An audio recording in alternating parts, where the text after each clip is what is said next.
जय हिंद, वंदे मातरम। प्यारे साथियों और सभी साथियों को मेरा प्यार भरा नमस्कार। प्रिय साथियों, स्वागत करता हूं आप सभी का आज की क्लास में। और आज हम पढ़ने वाले शब्द शक्ति। और शब्द शक्ति को बिल्कुल साथियों सरल भाषा में पढ़ेंगे, सरल शब्दों में समझने की कोशिश करेंगे, ताकि एग्जाम में अपना इससे संबंधित कोई भी प्रश्न आ जाए साथियों तो वह किसी भी प्रकार से गलत नहीं जाए। और आपको यह पता है कि शब्द शक्ति है साथियों, ये रीट लेवल फर्स्ट में, रीट लेवल सेकंड में भी है, आरपीएससी फर्स्ट ग्रेड में भी, आरपीएससी सेकंड ग्रेड में भी है। जिसे हम किसी भी राज्य में पीजीटी और टीजीटी बोलते हैं साथियों, उसे फर्स्ट ग्रेड और सेकंड ग्रेड कहा जाता है। तो पीजीटी में भी है और टीजीटी में भी है। यूजीसी नेट और जेआरएफ का आप एग्जाम देते हैं तो यहां पर भी शब्द शक्ति आती है। कोई भी राज्य सेट का एग्जाम लेता है तो यहां पर भी शब्द शक्ति आती है। एमपी वर्ग 1 और वर्ग 2 पीजीटी यानी कि पीजीटी और टीजीटी, या फिर किसी भी राज्य से आप पीजीटी और टीजीटी, क्या पीजी और टी और टी जी और टी, इसकी आप तैयारी कर रहे हैं तो यहां पर भी शब्द शक्ति आती है। तो इस शब्द शक्ति को आज अपन बिल्कुल ऐसा पढ़ेंगे तो इससे जो डर लगता है उस डर को बिल्कुल समाप्त कर देंगे साथियों। यानी कि बिल्कुल ऐसे ही पढ़ने की कोशिश, पढ़ाने की कोशिश करूंगा कि आज के बाद आपको शब्द शक्ति से संबंधित कोई भी आपको वीडियो देखने की आवश्यकता नहीं पड़े और आज ही आपको शब्द शक्ति याद हो जाए, जो सबसे कठिन मानी जाती है। भारतीय काव्य शास्त्र में शब्द शक्ति को कठिन मानी जाती है, लेकिन उसको आज हम बिल्कुल सरल तरीके से पढ़ेंगे कि ताकि अपना कोई भी प्रश्न गलत नहीं जाए प्रिय साथियों। तो हम शुरू करते हैं साथियों शब्द शक्ति को। देखिएगा, हम पढ़ते हैं शब्द शक्ति।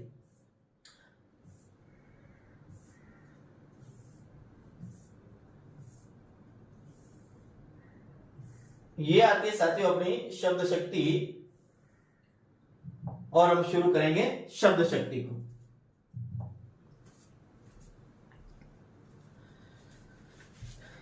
देखिएगा, ये आती है अपनी शब्द शक्ति। अब यहां बात करते हैं अपन शब्द शक्ति लिखा हुआ है। पहली बात तो देखिए, दो जो शब्द है शब्द और शक्ति, तो ये है शब्द शक्ति, दो शब्दों से मिलकर बना। एक तो है शब्द और एक है शक्ति। पहले तो अपन देखते हैं साथियों शब्द है क्या। आपने व्याकरण में पढ़ा होगा कि शब्द किसे कहते हैं। तो शब्द क्या है? वर्णों का सार्थक समूह क्या है? शब्द है। वर्णों का क्या है? वर्णों का सार्थक समूह क्या है साथियों? शब्द है। फिर वर्ण किसे कहते हैं? इसके पहले एक और शब्द आता है साथियों ध्वनि। ध्वनि क्या है? यानी कि कानों से जो सुनाई देती है साथियों वही क्या है? ध्वनि है। और मौखिक भाषा की सबसे छोटी इकाई होती है वही क्या होती है? ध्वनि होती है। और लिखित भाषा की जो सबसे छोटी इकाई होती है वही क्या होती है? वर्ण। यानी कि ध्वनि को जिन लिपि चिन्हों के माध्यम से हम लिखते हैं, जिन लिपि चिन्हों के माध्यम से जिसको लेखबद्ध किया जाता है वह लिपि चिन्ह क्या कहलाते हैं? वर्ण कहलाते हैं। तो अब यहां पर बात करते हैं शब्द शक्ति क्या है। तो अपन शब्द शक्ति की बात करते हैं साथियों। तो शब्द शक्ति देखो यहां पर लिखा एक शब्द है और एक क्या है? शक्ति। अपन शक्ति की बात करते हैं साथियों।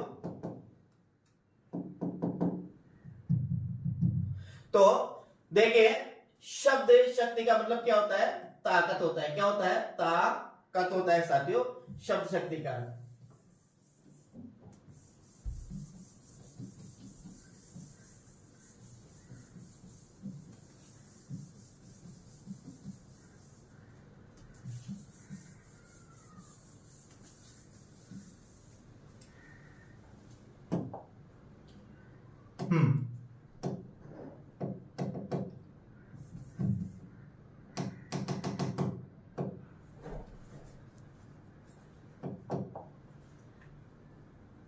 देखिएगा,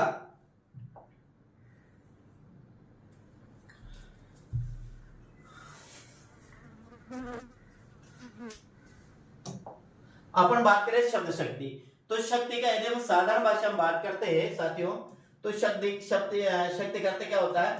ताकत होता है। क्या होता है? ताकत होता है। क्या होता है? बल होता है। बल और क्या होता है? पावर होता है। और क्या होता है? सामर्थ्य होता है। क्या होता है? सामर्थ्य होता है। इसे ही साधारण भाषा में अपन शक्ति के नाम से जाना जाता है। तो यहां पर यह प्रश्न सामने उपस्थित होता है, तो क्या साथी हो शब्द में भी क्या ताकत होती है?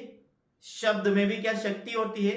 शब्द में भी क्या सामर्थ्य होती है। तो यहां पर अपना जो आंसर होगा वो क्या होगा कि यस शब्द में भी क्या होती है, ताकत होती है, शब्द में भी शक्ति होती है, शब्द में भी सामर्थ्य होता है। अब कैसे, जैसे मैं बोल रहा हूं और आपको सुनाई दे रहा है, सुनाई देने पर आपका मस्तिष्क कार्य करने लग जाता है, आपका दिल कार्य करने लग जाता है। तो ये मस्तिष्क कार्य करने लगता है, दिल कार्य करने लगता है, इसका मतलब शब्द ने कुछ प्रभाव आप पर डाला है, आप पे मस्तिष्क पर डाला है, आपके दिल और दिमाग दोनों पर डाला है। तो ये प्रभाव डाला है, यही क्या है, शब्द की शक्ति है साथियों।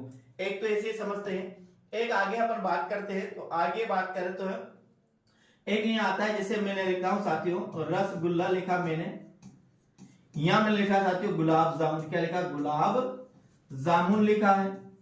यहां मैंने लिखे है साथियों गोलगप्पे, क्या लिखे, गोलगप्पे लिखे। गोलगप्पे को पानी पता से भी क्या कहते हैं, पानी पता से।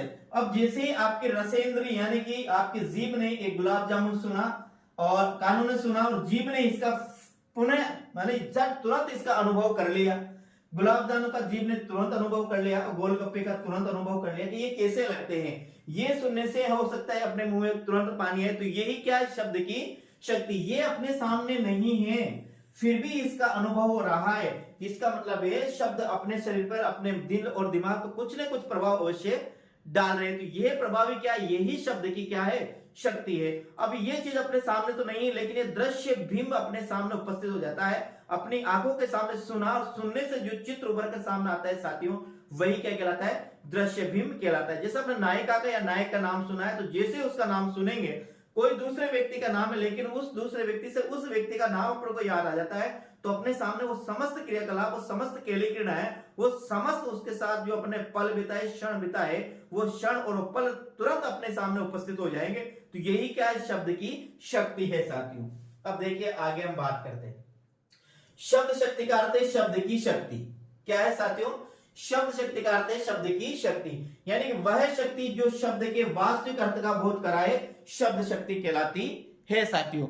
आपको ध्यान रखना है क्या, कि वह शक्ति जो शब्द का वास्तविक बोध कराए, वास्तविक अर्थ का बोध कराए, वही क्या कहलाती है, शब्द शक्ति कहलाती है। अब शब्द वास्तविक अर्थ का मतलब है वो शब्द किसके लिए प्रयुक्त हुआ, वह शब्द क्या कहना चाहता है, उसका जो जिसके माध्यम से हमें अर्थ होता है, वही क्या कहलाती है, शब्द शक्ति कहलाती है। शब्द में अंतर्निहित अर्थ को प्रकट करने वाली शब्द शक्ति को ही शब्द शक्ति को ही शब्द शक्ति कहा जाता है। अंतर्निहित का मतलब है उसके अंदर जो अर्थ है समाहित है, क्या है, समाहित है, तो उसके अंदर क्या समाहित है, वह समाहित का अर्थ प्रकट करने वाली जो शक्ति होती है, जो सामर्थ्य होती है, जो उसमें बल होता है, उस सामर्थ्य को, उस बल को, उस पावर को ही शब्द शक्ति के नाम से जाना जाता है।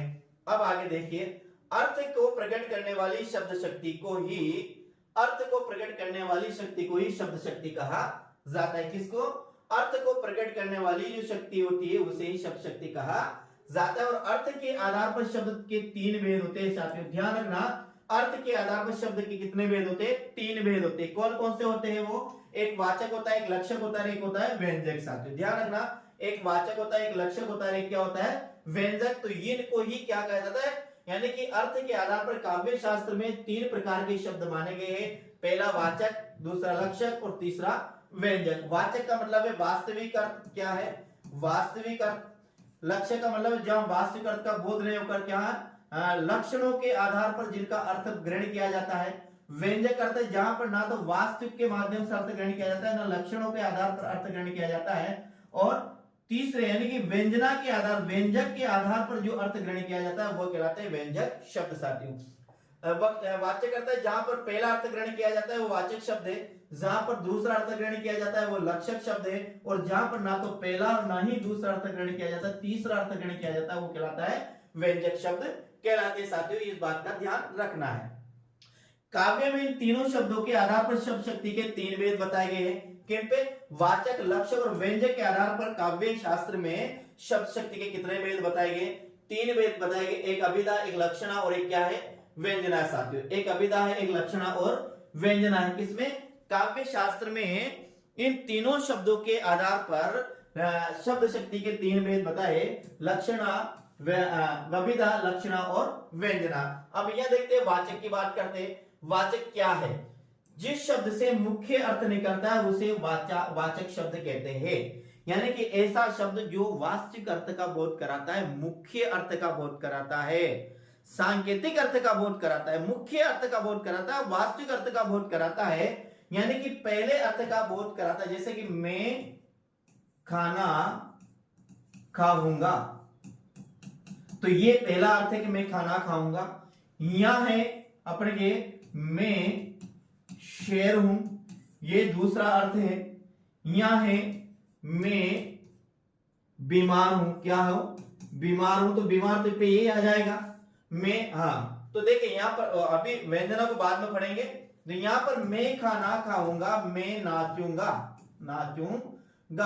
या मैं गांव जाऊंगा, तो ये पहला अर्थ है। यानी कि उस शब्द को पढ़ते ही या वाक्य को पढ़ते ही उसका अर्थ तुरंत समझ में आ जाए, वही क्या है, अभिधा शब्द शक्ति है साथियों। यूं समझ, आगे समझेंगे, इसको और स्पष्ट करेंगे, देखिएगा आगे। जिस शब्द से मुख्य अर्थ निकलता है उसे वाचक कहते हैं, जिस शब्द से वास्तविक अर्थ निकलता है उसे वाचक कहते हैं, जिस शब्द से पहला अर्थ निकलता है उसे वाचक कहते हैं, और वाचक शब्द से निकलने वाले अर्थ को वाच्यार्थ, मुख्यार्थ और अभिधार्थ कहा जाता है। यानी कि जिस शब्द से पहला अर्थ निकलता है उसे तो वाचक कहते हैं, और वाचक शब्द से जो अर्थ निकलता है उस अर्थ को वाच्यार्थ कहते हैं, मुख्यार्थ कहते हैं और अभिधार्थ कहते हैं। ध्यान रखना, अपन शब्द शक्ति को इतनी कठिन समझ बैठे हैं साथियों, तो जब भी इसको पढ़ने लगते हैं तो अपने प्रश्न माइंड में एक ही प्रश्न आता है कि ये बहुत कठिन है। लेकिन आज से ये जो प्रश्न है कि बहुत कठिन, इसको हटा देना है साथियों। ये देखना, शब्द शक्ति इनको कभी कभी, यानी कभी कभी नहीं साथियों, 90% इसमें से जो प्रश्न आते हैं वो कहाँ आते हैं, बिल्कुल ऊपर से प्रश्न आ जाते हैं। या तो वो परिभाषा पूछ लेता है, क्या पूछ लेता है, या तो परिभाषा पूछ लेता है, या फिर वो ये पूछ लेता है कि इनमें से कौन सा कथन सत्य है या नहीं है, इस प्रकार से पूछ लेता है, बिल्कुल सरल। तो बिल्कुल याद रखना, इसमें से आता है, अधिकतर सैद्धांतिक प्रश्न आते हैं। तो ये जो परिभाषा है इनको अपन को अच्छी तरह से याद रखना। मैं आपको ट्रिक भी बताऊंगा, मैं आपको कुछ ऐसे उदाहरण बताऊंगा कि इन सब शक्ति का बिल्कुल आपको 1 मिनट में इसको आप निकाल सकते हैं कि कौन से शब्द में, कौन से उदाहरण में शब्द शक्ति कैसी है। अगला अपना आता है लक्षक शब्द आता है साथियों। क्या आता है, लक्षक। जिस शब्द से मुख्यार्थ से भिन्न है परंतु उससे संबंधित अन्य अर्थ निकलता है उसे लक्षक शब्द कहते हैं। और लक्षक शब्द, और लक्षक शब्द से जो अर्थ निकलता है उसे लक्ष्यार्थ कहा जाता है। क्या कहा जाता है, लक्ष्यार्थ कहा जाता है। जिस शब्द से मुख्य अर्थ से भिन्न, मुख्य अर्थ से तो भिन्न होता है परंतु उससे संबंधित होता है, मुख्य अर्थ से भिन्न होता है लेकिन उससे क्या होता है, संबंधित अर्थ होता है, उसे लक्षक कहा जाता है। और लक्षक शब्द से जो अर्थ निकलता है उसे क्या कहा जाता है, लक्ष्यार्थ कहा जाता है साथियों। आगे बात करते हैं, अपना आता है व्यंजक। जिस शब्द से वाच्यार्थ एवं लक्ष्यार्थ से भिन्न विशिष्ट अर्थ है, वाच्यार्थ एवं लक्ष्यार्थ से भिन्न, क्या वाच्यार्थ एवं लक्ष्यार्थ से क्या निकलता है, भिन्न विशिष्ट अर्थ निकलता है, उसे क्या कहते हैं,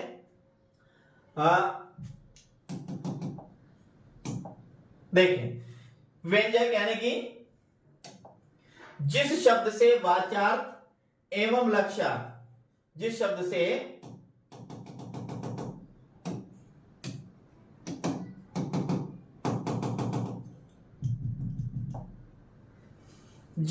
से वाच्यार्थ एवं लक्ष्यार्थ से भिन्न विशिष्ट अर्थ निकलता है उसे व्यंजक कहते हैं।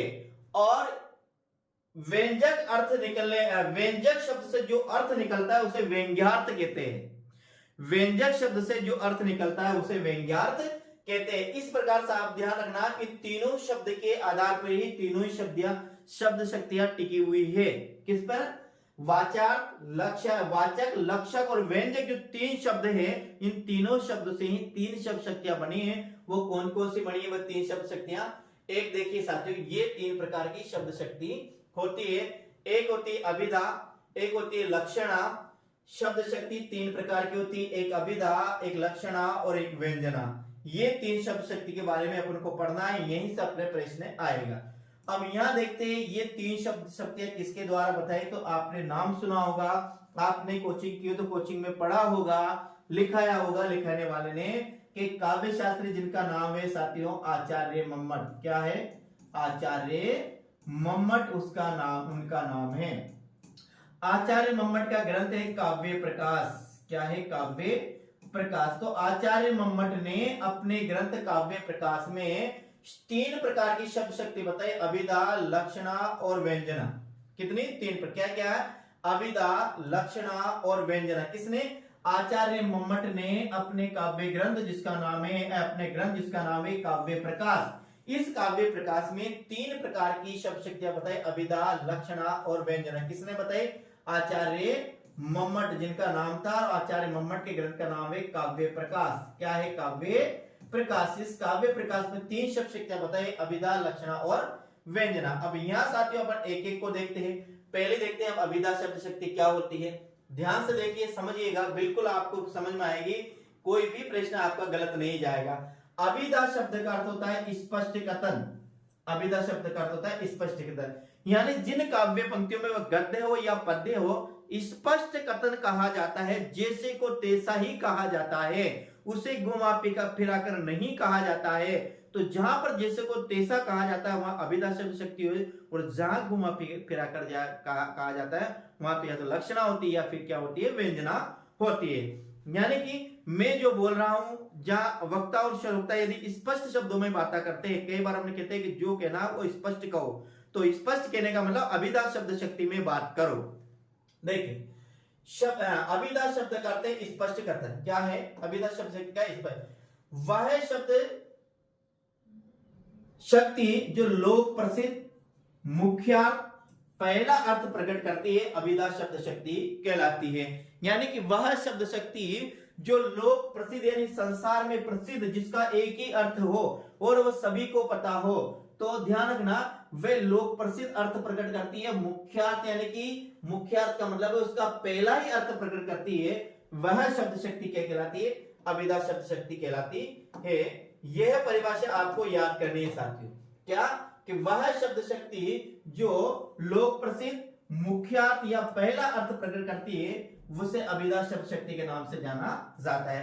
अभिधा शब्द शक्ति से निकलने वाले अर्थ को अभिध्यार्थ, मुख्यार्थ या वाचार्थ कहा जाता है। किसे? अभिधा शब्द शक्ति से जो अर्थ निकलता है उसे क्या कहा जाता है? अभिधार्थ कहा जाता है, मुख्यार्थ कहा जाता है, उसे वाचार्थ कहा जाता है। ये भी आपको ऐसे याद करना, याद रखना, एग्जाम में पूछ सकता है कि मुख्यार्थ किस शब्द शक्ति का अर्थ निकलता है, तो किसका निकलता है? अभिधार्थ का। वाचार्थ किसका निकलता है? तो अभिधा का निकलता है। अभिधा से जो अर्थ निकलता है उसे क्या कहते हैं? मुख्यार्थ भी कहते हैं, वाचार्थ भी कहते हैं, और लक्ष्यार्थ और अभिधार्थ भी कहते हैं साथियों। तो ये भी आपको ऐसे कैसे याद रखना है कि वह शब्द शक्ति जो लोक प्रसिद्ध मुख्यार्थ पहला अर्थ प्रकट करती है, उसे अभिधा शब्द शक्ति के नाम से जाना जाता है। आगे, अभिधा शब्द शक्ति से निकलने वाले अर्थ को अभिध्यार्थ, मुख्यार्थ और वाचार्थ कहते हैं। ये भी आपको साथियों याद करना है। आगे बात करते हैं। आगे जो साधारण लोक प्रसिद्ध व्यावहारिक, देखो आप यहाँ क्या लिखा है? जो साधारण व्यावहारिक अर्थ प्रकट करती है, उसे अभिधा शब्द शक्ति के नाम से जाना जाता है। जो साधारण लोक प्रसिद्ध व्यावहारिक यानी कि अपने व्यवहार में जिन शब्दों का प्रयोग करते हैं, यदि ऐसे शब्दों का प्रयोग हम काव्य शास्त्र में करते हैं, व्यवहार में जिन शब्दों का प्रयोग करते हैं, यदि उन शब्दों का प्रयोग अब व्यवहार में यानी व्यवहार में जिन शब्दों का प्रयोग करते हैं और ऐसे शब्दों का यदि हम काव्य शास्त्र में प्रयोग करते हैं, तो वहां पर कौन सी होती है? अभिधा शब्द शक्ति होती है साथियों। ध्यान रखना, कौन सी होती है? अभिधा शब्द शक्ति होती है। तो जो साधारण लोक प्रसिद्ध व्यावहारिक अर्थ प्रकट करती है, उसे अभिधा शब्द शक्ति के नाम से जाना जाता है। वाचक अर्थ प्रकट करने वाली शब्द शक्ति अभिधा शब्द शक्ति को अभिधा कहा जाता है। क्या है? वाचक का मतलब है वास्तविक अर्थ। क्या है? वाचक का मतलब है वास्तविक अर्थ। तो जिसमें वास्तविक अर्थ, जो शब्द शक्ति वास्तविक अर्थ का बोध कराती है, उसे अभिधा शब्द शक्ति के नाम से जाना जाता है। वाचक अर्थ होता है बताने वाला, कहने वाला और सूचना देने वाला। वाचक अर्थ क्या होता है? वैसे वाचक अर्थ होता है वाचन करने वाला, पढ़ने वाला ही वाचक कहलाता है। तो यहाँ पर वाचक अर्थ क्या? बताने वाला, सूचना देने वाला, या कहने वाला या पढ़ने वाला, जो हमें सूचना देता है, जो हमें बताता है, वही क्या कहलाता है? वाचक कहलाता है साथियों। तो ये आपको इसकी पूरी परिभाषा को याद करना है। अब देखिए इसकी पहचान है कि अभिधा शब्द शक्ति को हम कैसे पहचानेंगे, यदि कोई उदाहरण आता है तो ध्यान से देखिएगा। यहां लिखा हुआ अभिधा में किसी एक शब्द का एक ही अर्थ ग्रहण किया जाता है। याद रखना, अभिधा शब्द शक्ति एक ऐसी शब्द शक्ति है प्रिय साथियों, जहां पर एक शब्द का एक ही अर्थ ग्रहण किया जाता है, वहां अभिधा शब्द शक्ति होती। यदि एक शब्द के दो अर्थ ग्रहण किया, दूसरा अर्थ ग्रहण किया जाता है तो वह लक्षणा होती है, और जहां पर इसका तीसरा अर्थ ग्रहण किया जाता है वहां क्या होती है, व्यंजना शब्द शक्ति होती है। यानी किसी शब्द का यदि पहला ही अर्थ निकलता है, एक बार पढ़ने से समझ में आ जाती है तो वह क्या, अभिधा। एक बार पढ़ने में समझ में नहीं आती, दूसरा अर्थ के माध्यम से आती तो वह लक्षणा, और जहां पर पहला और दूसरा दोनों के माध्यम समझ में आती, तीसरा अर्थ ग्रहण किया जाता तो वह कहलाती है अपनी व्यंजना शब्द शक्ति। इस बात का हमें ध्यान रखना है प्यारे साथियों। आगे हम बात करते हैं, यमक अलंकार अप्रतीत काव्य दोष में अभिधा शब्द शक्ति होती है। ध्यान रखना, यमक अलंकार के समस्त उदाहरणों में और अप्रतीत काव्य दोष के अप्रतीत काव्य दोष के समस्त उदाहरणों में, एक तो क्या यमक अलंकार और एक क्या अप्रतीत, ये दो अप्रतीत क्या है, ये दोष है, और ये क्या है, अलंकार। तो यमक अलंकार के जितने भी उदाहरण हैं, यदि आपको यमक अलंकार के मान लीजिए 10 उदाहरण याद है, 15 उदाहरण याद है, तो वहां जितने भी उदाहरण आएंगे यमक अलंकार के, वो सभी में क्या होगा, अभिधा शब्द शक्ति होगी। यानी कि जैसे मान लीजिए कनक कनक सो गुनी मादकता अधिकाय, वो पाए बोराए जगर वो खाए बुराए, जब 3 बेर खाती थी वो 3 बेर खाती है, नगन जड़ाती थी वो नगन जड़ाती, ए लाल दुपट्टा मलमल का कि दिल मेरा मलमल जाए, सजना है मुझे सजना के लिए। ये जितने भी उदाहरण है साथियों, सब में क्या है, अभिधा शब्द शक्ति है।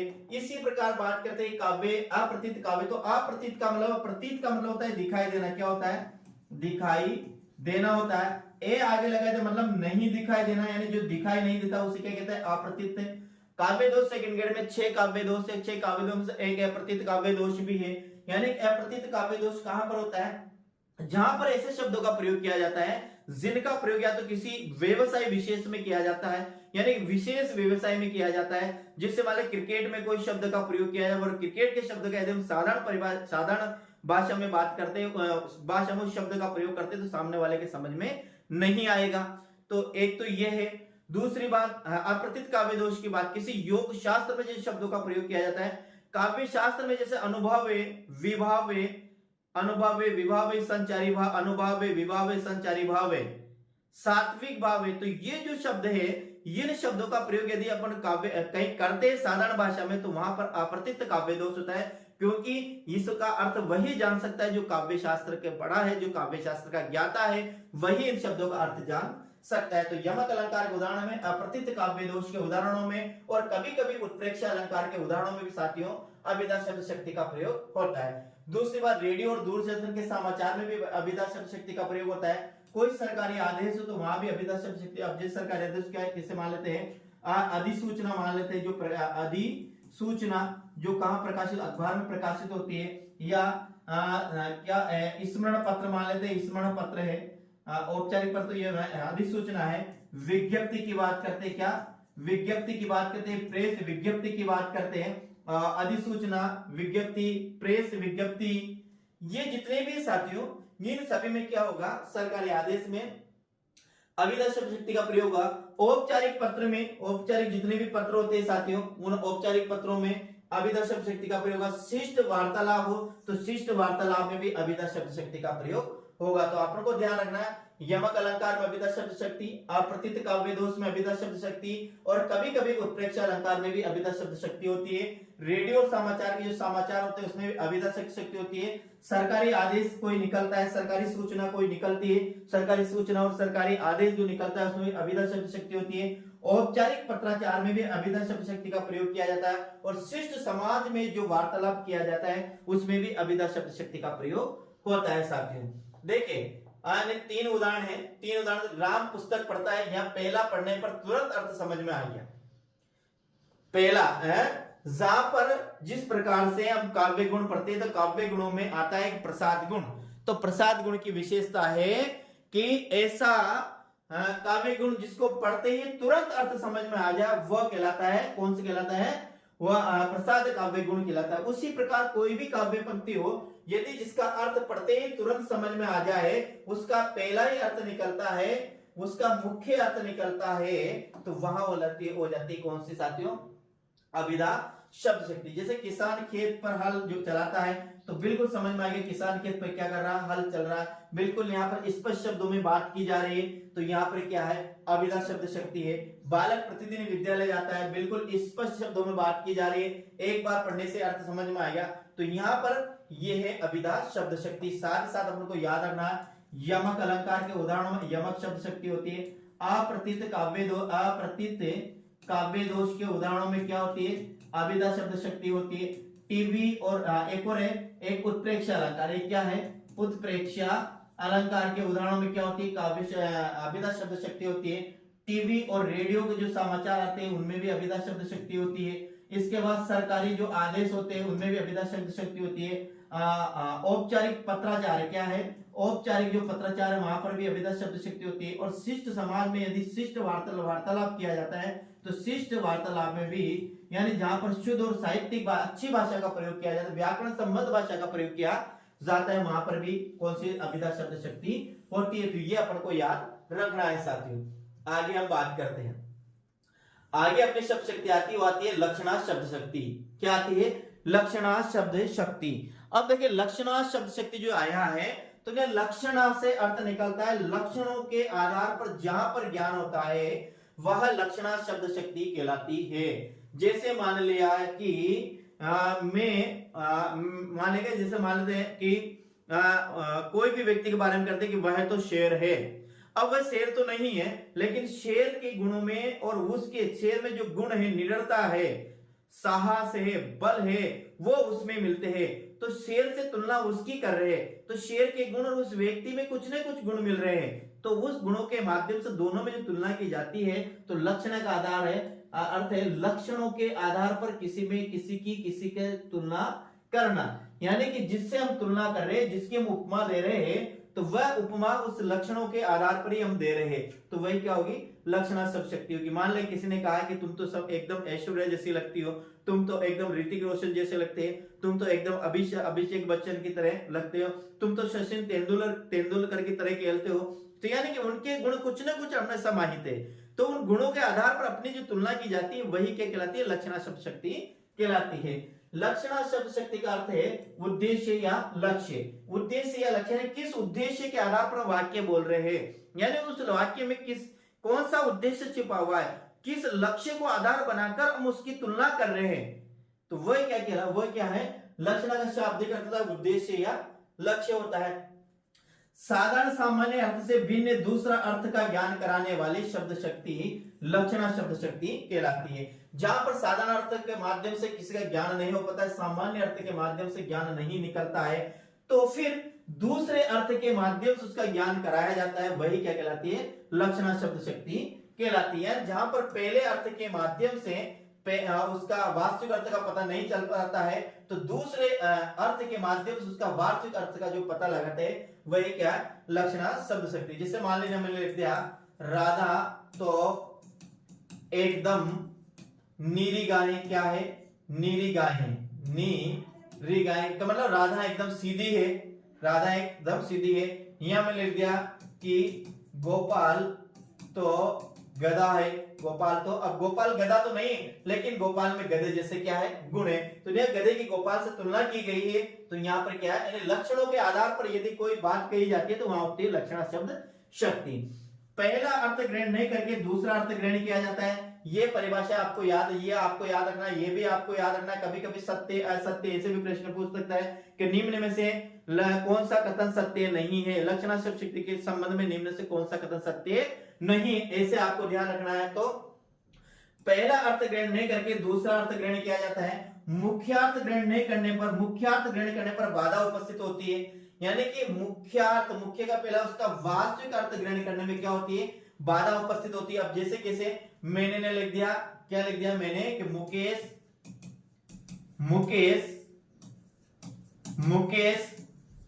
अंबानी है, क्या लिख दिया, मुकेश अंबानी। अब मुकेश अंबानी तो नहीं है, लेकिन मुकेश अंबानी क्या है, धनवान है, धनाढ्य है, क्या है, धनाढ्य है। तो न्याय मुकेश अंबानी की तुलना मुकेश से की गई है, मुकेश भी धनाढ्य है, तो यहाँ पर लक्षणों के आधार पर एक दूसरे से तुलना की जा रही है।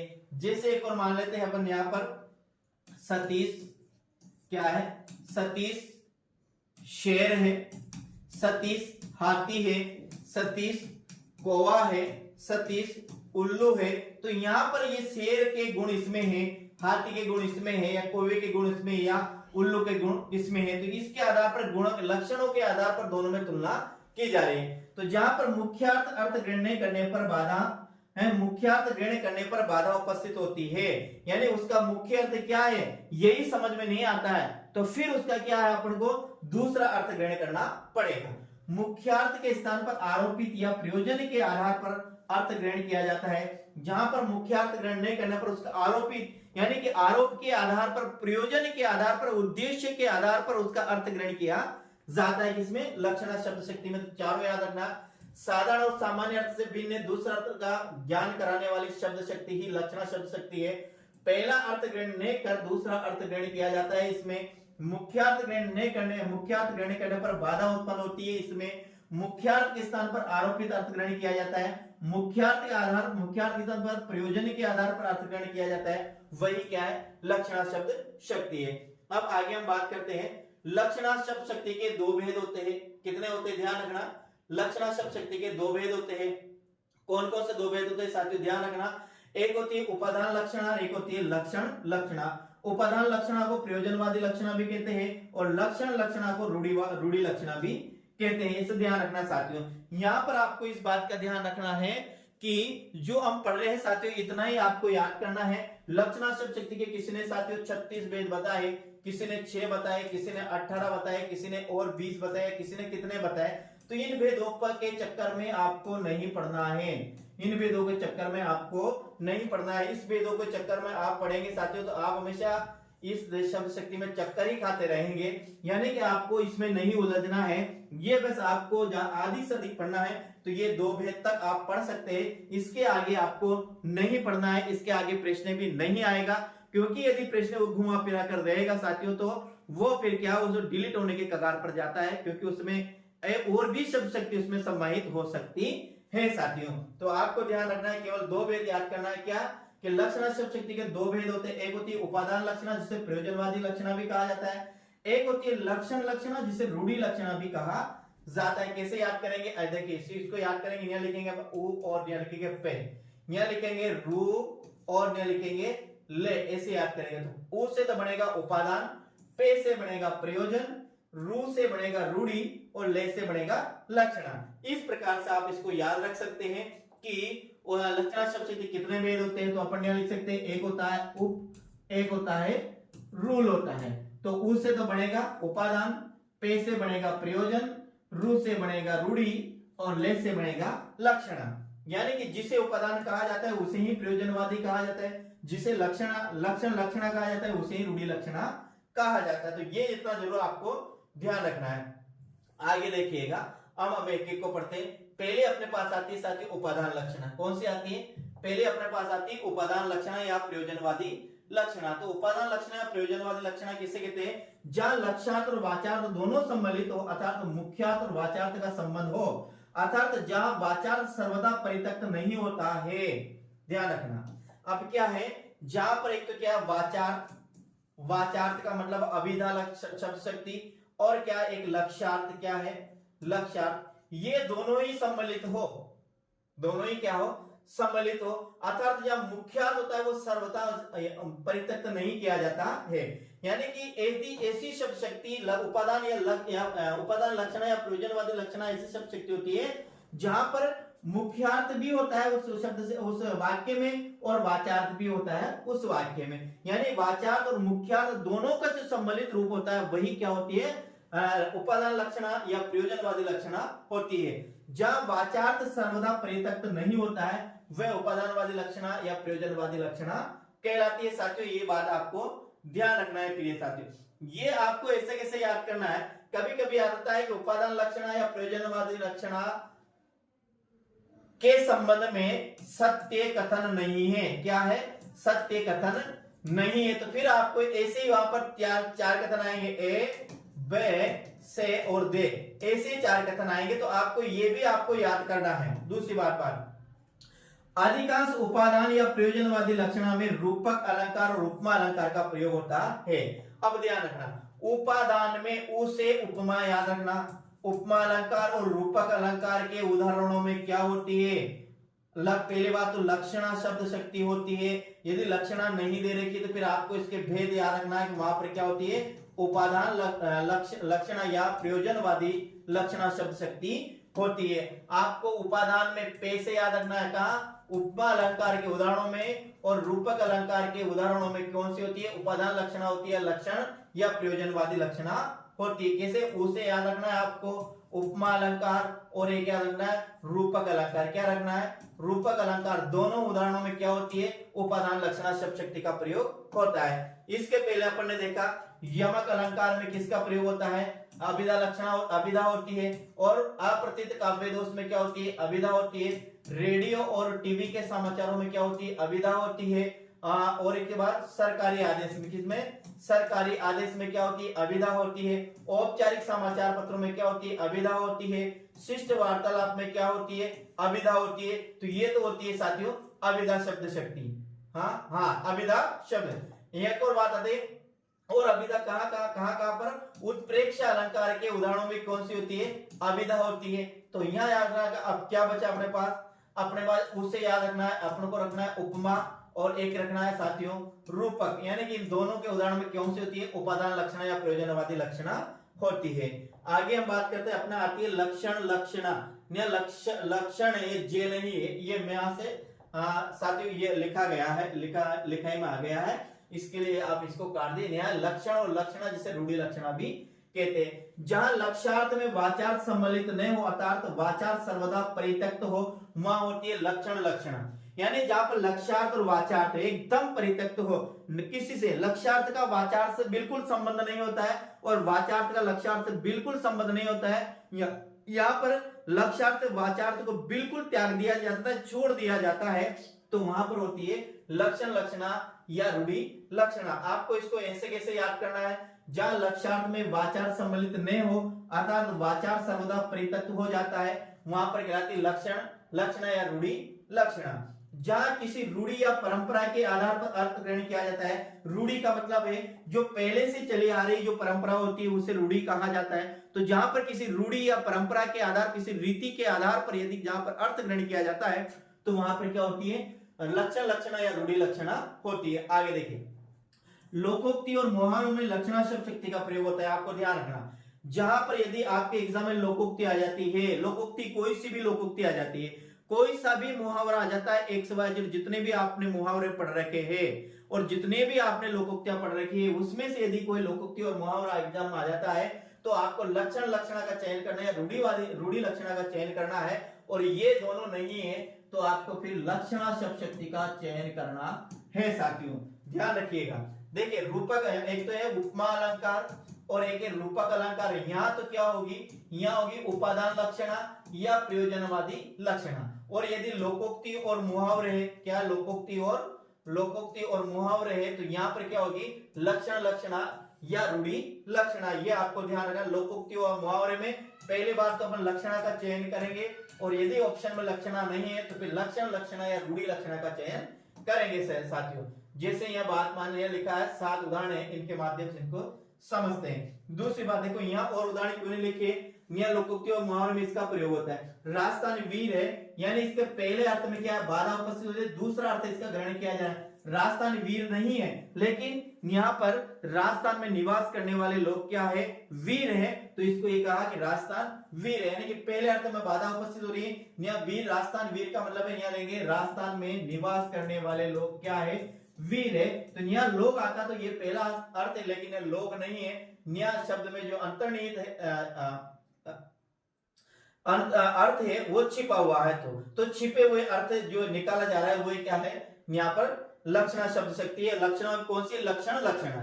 भारत ने पाकिस्तान को हरा दिया, तो यहाँ इसका मतलब नहीं कि पूरी भारत की जमीन ने पाकिस्तान की जमीन को हरा दिया या पूरे भारत के लोगों ने पाकिस्तान के लोगों को हरा दिया, ऐसा नहीं है। यहाँ भारत ने पाकिस्तान को हरा दिया, इसका मतलब है भारतीय क्रिकेट टीम ने, भारतीय कबड्डी की टीम ने, भारतीय फुटबॉल की टीम ने पाकिस्तान की क्रिकेट की टीम को हरा दिया, पाकिस्तान की कबड्डी की टीम को हरा दिया, पाकिस्तान के फुटबॉल की टीम को हरा दिया, इसका मतलब ये है। या फिर भारत की सेना ने पाकिस्तान की सेना को हरा दिया, यानी कि भारत ने पाकिस्तान को हरा दिया। तो पहले अर्थ में बाधा उपस्थित हो रही है, यहां पर दूसरा अर्थ ग्रहण किया जा रहा है। हवा से बातें करना मतलब है साथियों कोरी कल्पना करना। क्या है कोरी कल्पना?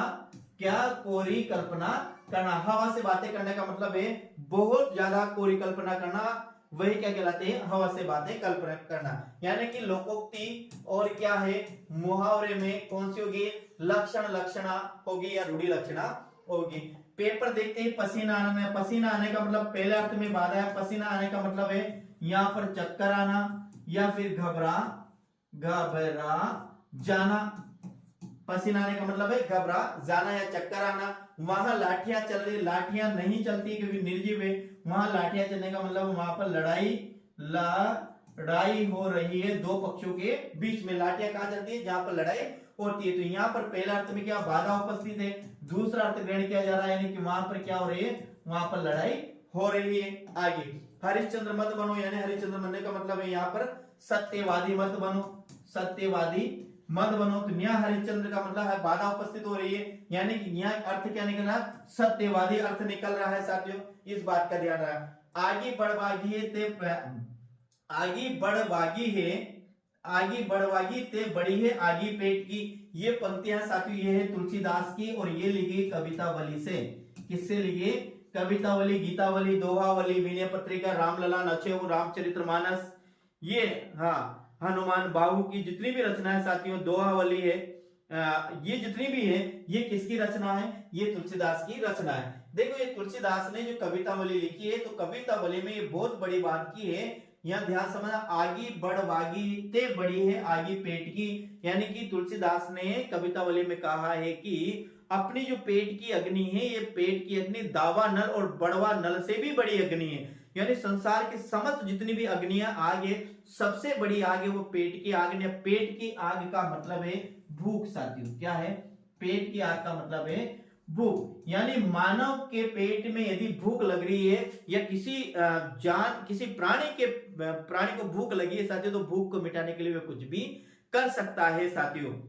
देखें यहां पर तुलसीदास ने बिल्कुल स्पष्ट किया गया, उसमें लिखा है कि संसार के जमस मैं पढ़ा रहा हूं पेट के लिए, आप पढ़ रहे हो पेट के लिए। संसार का जितना भी प्राणी है, थलचर, नभचर या साथियों जलचर, जितने भी केवल अपने पेट के लिए कार्य करते हैं। उसमें कवितावली में यहां तक कहा है तुलसीदास ने कि संसार के कई लोग तो अपने पेट की भूख को मिटाने के लिए अपने बेटे बेटियों को भी बेच देते हैं, उनका भी व्यापार कर देते हैं। इसलिए उन्होंने कहा कि आगी बढ़वागी ते बड़ी है आगी पेट की, यानी पेट की अग्नि को बड़वा नल और दावा नल से भी बड़ी अग्नि बताया कि इसके लिए व्यक्ति किसी को मार देता है, लूट लेता है, विश्वासघात करता है, उसके साथ मतलब अनेक प्रकार के छल कपट कर लेता है, लेकिन वह सब अपने पेट के लिए करता है साथियों।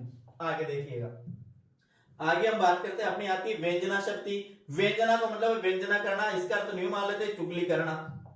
क्या मान लेते हैं? चुगली करना, ऐसे भी इसको समझ सकते हैं। जहां पर एक शब्द अथवा वाक्य के अनेक अर्थ निकलते हैं, ग्रहण किया जाते हैं, वहां पर क्या है? व्यंजना शब्द शक्ति कहलाती। यानी कि मैंने आपको आवाज दी, आपको स्पष्ट सुनाई नहीं दी, वहां पर 4, 5, 10 व्यक्ति खड़े, मैंने यहां से कोई जोर से शब्द निकाला और उनको सुनाई दिया, तो किसी ने तो उसका अर्थ अलग निकाला, किसी ने उसका अर्थ निकाला, किसी ने उसका अर्थ अलग निकाला साथियों। इसको यूं समझने के एक उदाहरण के माध्यम से समझते हैं। देखो वीडियो लंबा होगा, लेकिन आपको ये जो शब्द शक्ति है बिल्कुल साथियों इसके बाद आपको पढ़ने की आवश्यकता नहीं पड़ेगी। और कैसे देखें, यहाँ बात करते हैं, यहाँ मान ले आप खड़े हैं, यहाँ आप खड़े हैं और यहां से दूर कोई व्यक्ति खड़ा है, कोई यहाँ पर आपकी कोई प्रेमिका खड़ी है या फिर यहाँ पर कोई नायक खड़ा है साथियों। क्या खड़ा है? कोई नायक खड़ा है। यहाँ पर बीच में यहाँ पर थोड़ा थोड़ा अंधेरा छा हुआ, सूर्यास्त हो रहा है, यहाँ इधर छत पे, यहाँ पर अपन इनको देखते हैं, बात करते हैं, तो कोई कहता है कि देख यार वो वही है क्या, फिर कहता है कि वही है क्या। तो ये अपन को स्पष्ट सुनाई नहीं दे रही है, यानी कि इसमें अनेक की कल्पना कर रहे हैं कि वह हो सकता है, नहीं हो सकती है, ऐसे अनेक का जिनकी कल्पना की जाती है, जहां पर एक का अनेक अर्थ ग्रहण किया जाता है, वहां होती है साथियों व्यंजना शब्द शक्ति।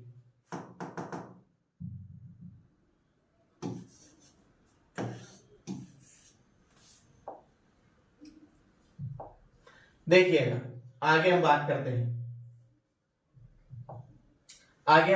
हैं। पहला देखा अपन ने, जहां पर एक शब्द अथवा वाक्य के अनेक अर्थ ग्रहण किए जाते हैं या अनेक अर्थ निकलते हैं, वहां पर क्या होती है? अभिधा शब्द शक्ति, व्यंजना शब्द शक्ति होती है। व्यंजना शब्द शक्ति में जो अर्थ अभिव्यक्त होता है उसे व्यंग्यार्थ या ध्वन्यार्थ कहा जाता है। क्या है? व्यंजना, ध्यान रखना,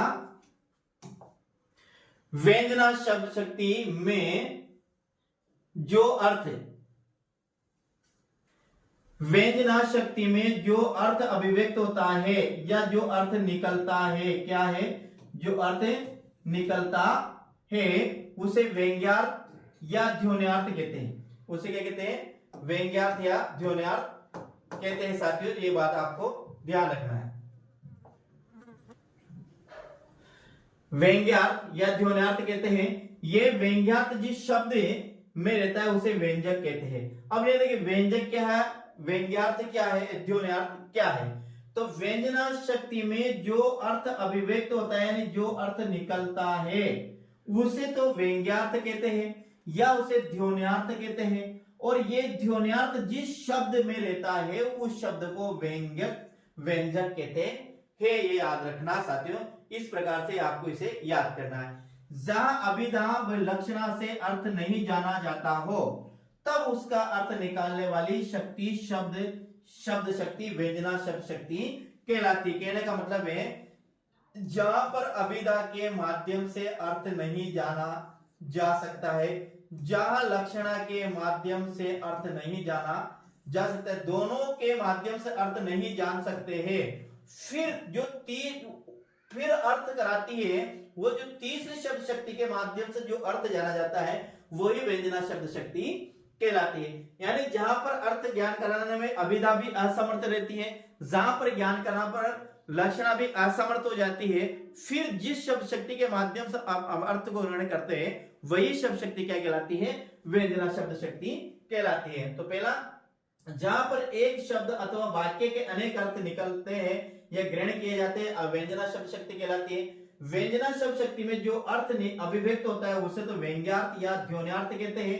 और ये व्यंग्यार्थ जिस शब्द में रहता है उसे व्यंजक कहते हैं। आगे, जहां अभिधा व लक्षणा से अर्थ ग्रहण नहीं जाना जाता हो तब उसका अर्थ कराने वाली शब्द शक्ति व्यंजना शब्द शक्ति कहलाती है। ये अपन को ध्यान रखना है साथियों। आगे, व्यंजना शब्द शक्ति पाठक व श्रोता पर निर्भर करती है। व्यंजना शब्द, ध्यान रखना, व्यंजना शब्द शक्ति पाठक और श्रोता पर निर्भर करती है। अब कैसे निर्भर करती है अभी देखेंगे। व्यंजना का अर्थ है छिपे हुए अर्थ का बोध कराने वाली जो शब्द शक्ति होती है वही व्यंजना शब्द शक्ति है। छिपे कैसे? क्योंकि यहाँ अभिधा के माध्यम से भी अर्थ नहीं निकल रहा है, यहाँ लक्षणा के माध्यम से भी अर्थ नहीं निकल रहा है, दोनों के माध्यम से अर्थ नहीं निकल रहा, तो अर्थ क्या? छिपा हुआ है। तो वो छिपे हुए अर्थ का जिसके माध्यम से अर्थ निकलता है वह क्या कहलाती है? व्यंजना कहलाती। अब देखिए, यहाँ एक लाइन थी, 5 बज गए ही, 5 बज गई है। तो देखिए यहाँ लिखा है व्यंजना शब्द शक्ति पाठक व श्रोता पर निर्भर करती है। पाठक पढ़ने वाला, श्रोता सुनने वाला, इन दोनों पर निर्भर करती है। कैसे? अब यहाँ 5 बज गई है, यहाँ मान लीजिए जैसे यहाँ पर मान लीजिए 10 व्यक्ति बैठे। कितने बैठे?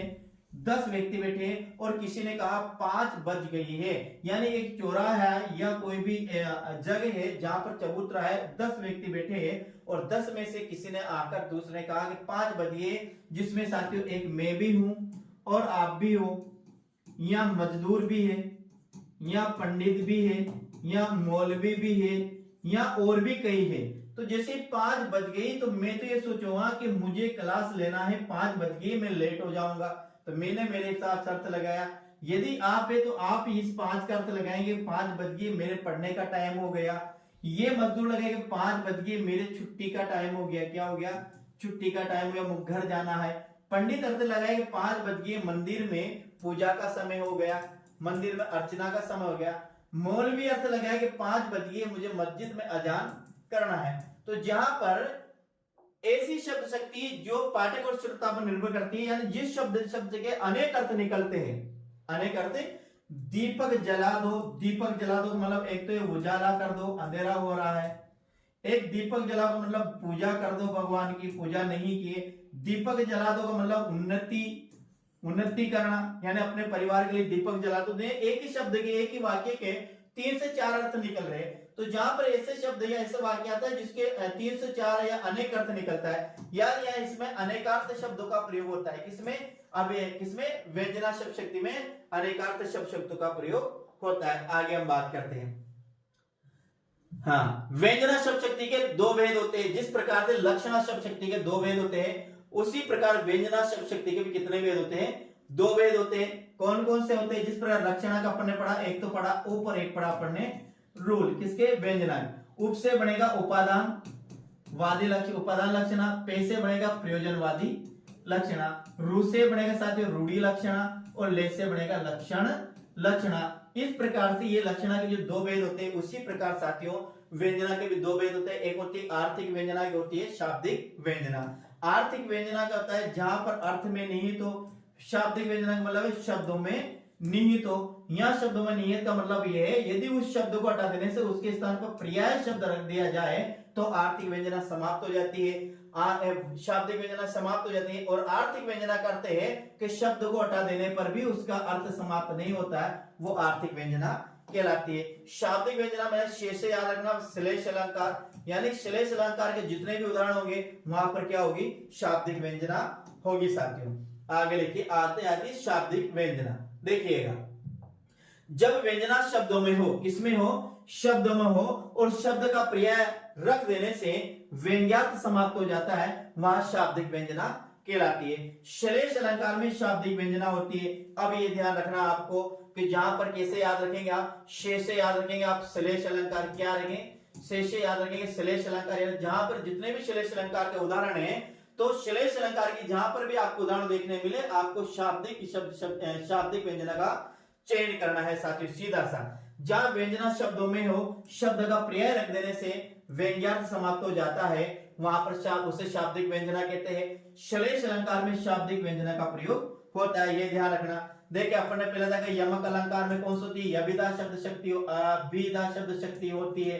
रूपक अलंकार एक होती है अप्रतीत काव्य दोष। आगे देखेंगे, इसको समझेंगे आगे। तो शाब्दिक से याद रखना है, इस से आपको रखना है शाब्दिक में, इस से याद रखना है आपको श्लेष, यानी कि श्लेष अलंकार में किसका प्रयोग होता है? शाब्दिक व्यंजना का प्रयोग होता है। और श्लेष अलंकार में ऐसे शब्द होते हैं जिनको हटा देने पर उसका अर्थ क्या होता है? समाप्त हो जाता है, वो होती है शाब्दिक व्यंजना। इसके बाद साथियों अपने आते हैं आर्थिक व्यंजना। जब व्यंजना अर्थ में हो, ध्यान रखना, क्या?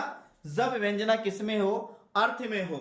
जब व्यंजना अर्थ में हो, अर्थात जब शब्द के बदल देने पर भी व्यंजना व्यंग्यार्थ, क्या?